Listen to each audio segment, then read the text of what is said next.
Okay, everybody, good afternoon. I'm Bob Theobald. I'm professor of pharmacology. I'm also chair of the ATSU Kirksville IRB, the Institutional Review Board. And that's what we're going to be talking about today. If you need any information about human subject research, this is the best way to go to hhs.gov-OHRP. The role of the Institutional Review Board from the government standpoint and our standpoint is to protect human subjects. We want to assure that the safety of human subjects is the primary goal focused on for the IRB.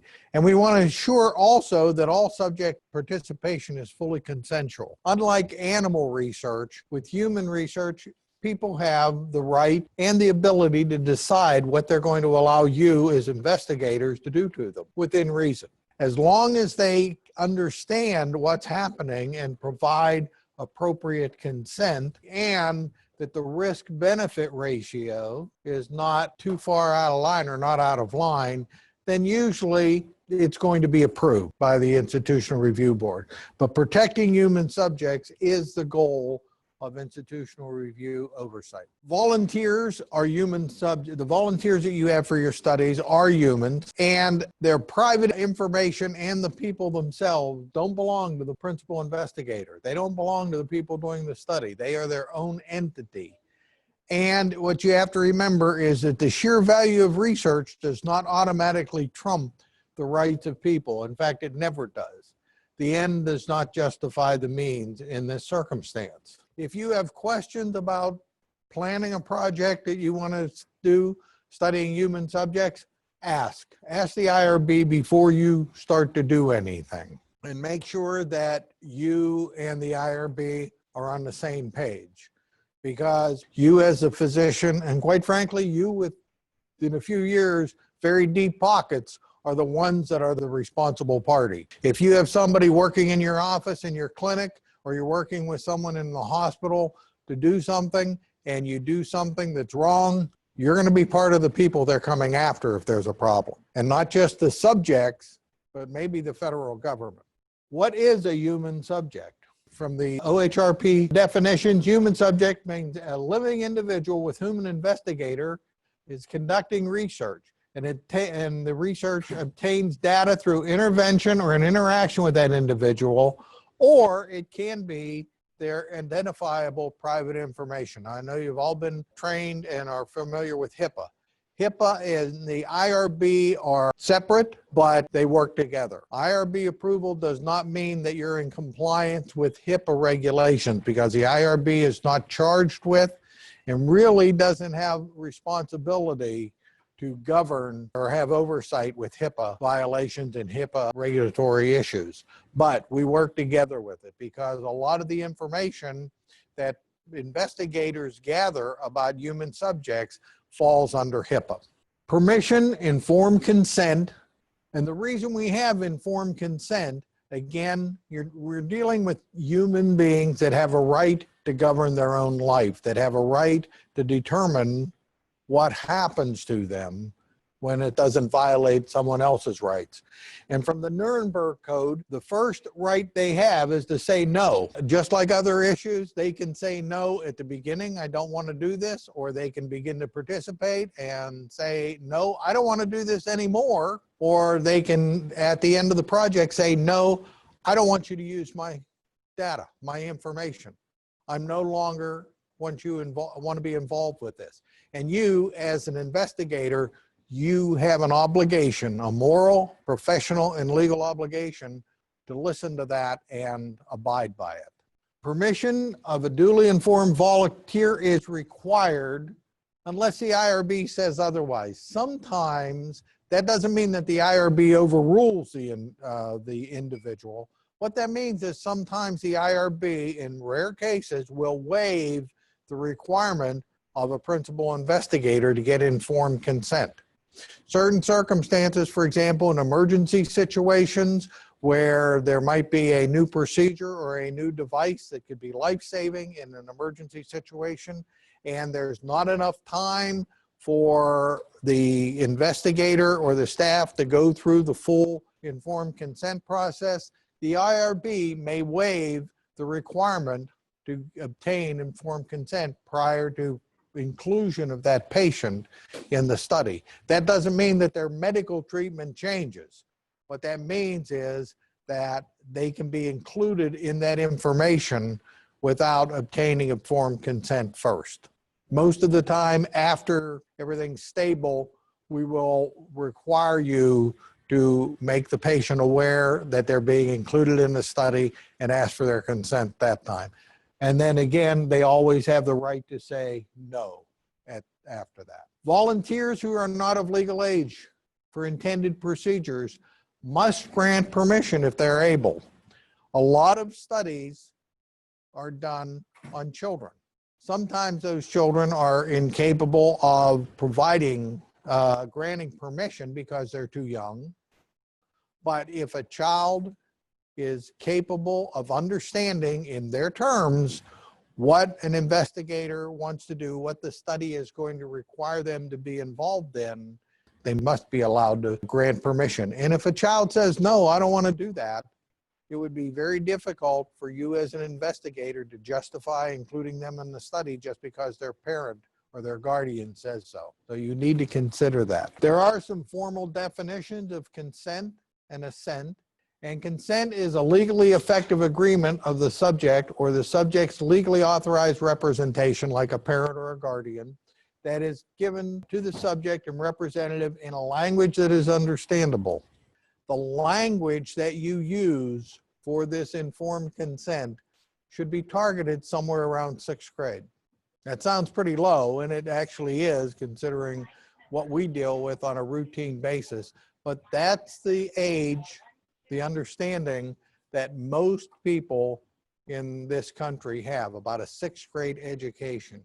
The use of terminology that is sophisticated and you use on a routine basis, the use of abbreviations, the use of initialing and all the alphabet soup that we all deal with every day is really very confusing to most people. They don't understand it. Sometimes we don't understand it. And if you submit an application to the IRB with that in the informed consent, I can guarantee you we will send it back to you with suggestions on how to correct it. One of the biggest proponents of making sure informed consent is understandable by everyone is Dr. Karen Schneider. She's on our IRB. She is adamantly insistent that that language is understandable. And again, assent, child's affirmative agreement to participate, we talked a little bit about that, and permission. Permission from a parent or a guardian to the participation of their child or their ward in research. Now that guardian may be an individual or an appointed guardian by the courts, or it may be an agency, a federal agency, or an adoption agency or whatever. But the permission needs to be guaranteed if the child is underage, under legal age, whatever the state is. And that will vary state to state and locale to locale sometimes. How do you deal with determining whether you should put in an application or not? All human research must be approved and have oversight by an IRB. That's federal regulation, federal policy. However, what determines research is really somewhat vague at times. The focus of the IRB, as I said, is protection of subjects, not facilitating research. The IRB is not in place to impair research, to hinder the performance of valid studies, but it is there to protect human subjects. We evaluate the risk-benefit ratio. We look at personal and societal risk and benefit. And a lot of studies that are performed will not benefit the individuals that are the subjects, but they will benefit society. And again, very, very important, assure subject participation is consensual.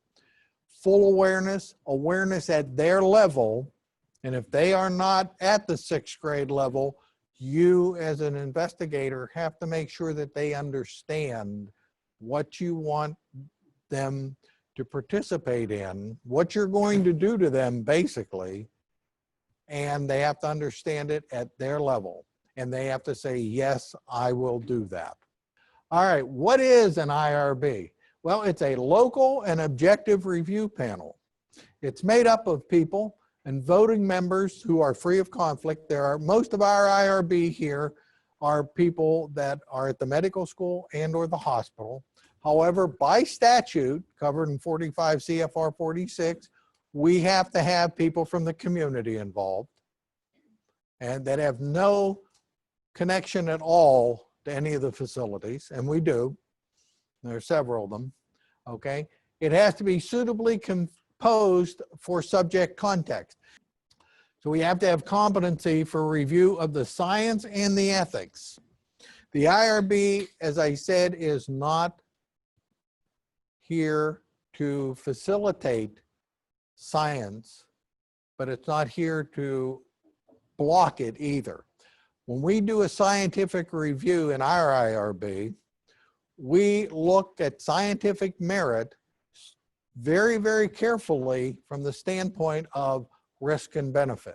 Our concern is not whether you're going to get meaningful data or not, unless it puts patients at inappropriate risk. We have to have adequate number and composition. We have to have enough people on our IRB. The minimum by statute is 5. We have, I think, 15 people on our IRB. An IRB is established, as I said, based on this statute, these sets of statutes. Local review, we have to have sufficient knowledge and so forth. And again, that's covered under the regulations. One of the things that you should know is that the IRB is governed by federal regulations, but it's a local review board. And it's set up as a local review board because the federal government believes that the climate and the philosophy and the biases and so forth in the local community should be heavily involved in making decisions about the risks that local community members should undergo in human subject research. So we have local control over things. But local review is very, very important. So the local climate and the local beliefs in the community flavor very heavily the IRB.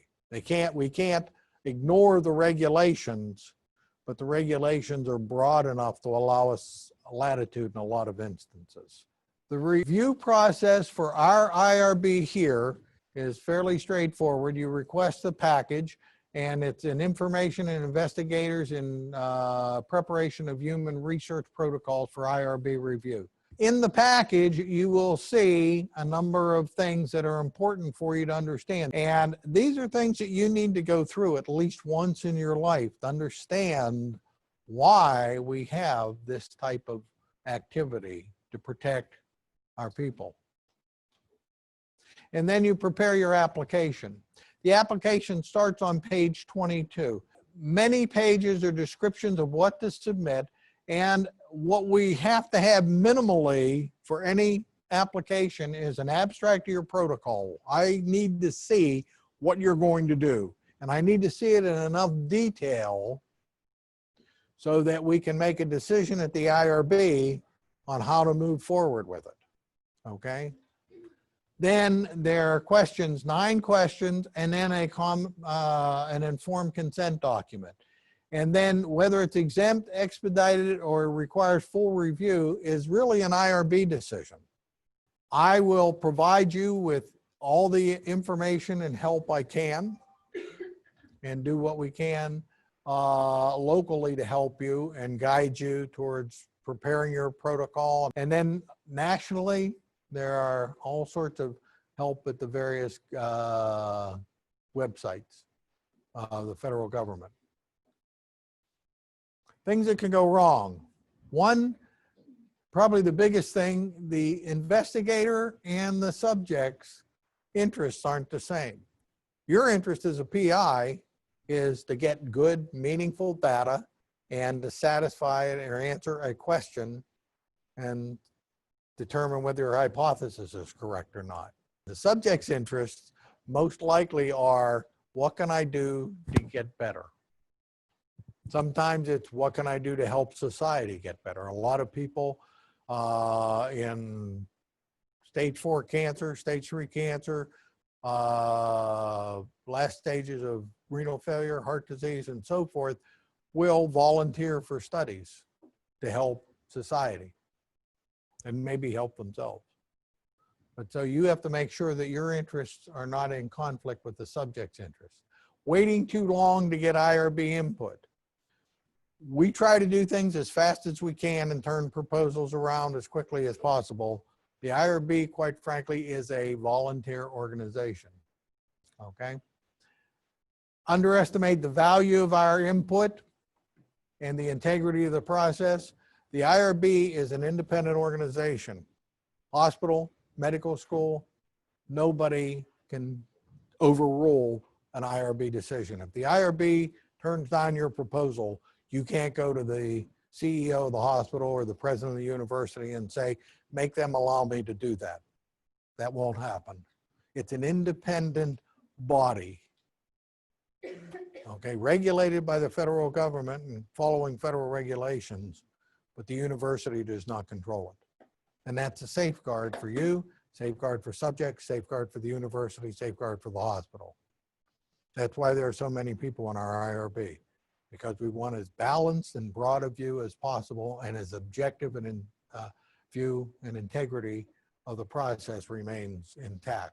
PI, sometimes victims fall short of looking at investigators have special protections or think they should have special protections. Your need to do research does not overrule the benefits of that and the safety of your subjects, of your patients. That's got to be primary at all times. And if there's a question about the benefit to your patient or the subject in the research, choose that subject. You'll stay out of trouble. They'll stay out of trouble. You may stay out of jail. Okay. If you have problems in your protocol, if an adverse event occurs in your protocol or something goes wrong, notify us immediately. Okay. We can help you work through it. We can minimize the damage to the subject. We can provide help to the subject. My name, my phone number is in every IRB informed consent because I am the first person that they should call if an investigator, if a subject has questions, or if there's an adverse event, or if something goes wrong. I can get you help. I can provide guidance. I can get you legal help if you need it. Okay. Not on my dime, not necessarily on your dime, but we can get you help. And particularly we can help the subjects and at least explain things, what's going on and what their rights are. Sometimes that's all they want to know. 45 CFR is what covers informed consent documents. The elements are there when you get the information package. It will have all the elements defined by the federal government on what an informed consent document should contain. And it will give you examples of wording. You don't have to use all of them. If it's inappropriate for you to use it, or it's unnecessary for you in your protocol, you don't have to put it in just because it's there, but look at it and make a good decision about whether you need to have that in the informed consent. Again, one of the major considerations is fully consensual agreement of that subject to allow you to do what you want to do to them, okay? Again, our focus, benefit and risk, make sure there's a balance there. Make sure that subjects are fully informed. And the other thing that our IRB looks at very carefully is no cost. If you want to do a procedure and part of that protocol, and part of that protocol is that your subject has to have an MRI at the end of your procedure, they shouldn't be paying for that. You should be paying for that, or somebody else should be paying for that, or even a blood test, okay? If it's part of the research, they should not have to be burdened with that in any way. Review can take anywhere from 30 minutes to 6 months. When I get a protocol, I'll read through it very quickly as the chair of the IRB and make a quick determination about whether I think it's exempt, whether it could be expedited, or whether it has to go through full review. If it's exempt, very quickly, I'll sign off on it, maybe that day. Okay, and you as the PI will get a letter telling you that and when your start date is and so forth. If it's expedited, usually I'll read through it a couple times and have at least one other member of the IRB read through it who I think would have a good understanding of that. All right, and if we determine between us that it is expedited, it'll take a few days to get that done, maybe a week or so. All right, full review, there's at least two reviewers in the IRB that are charged with a complete review of that protocol.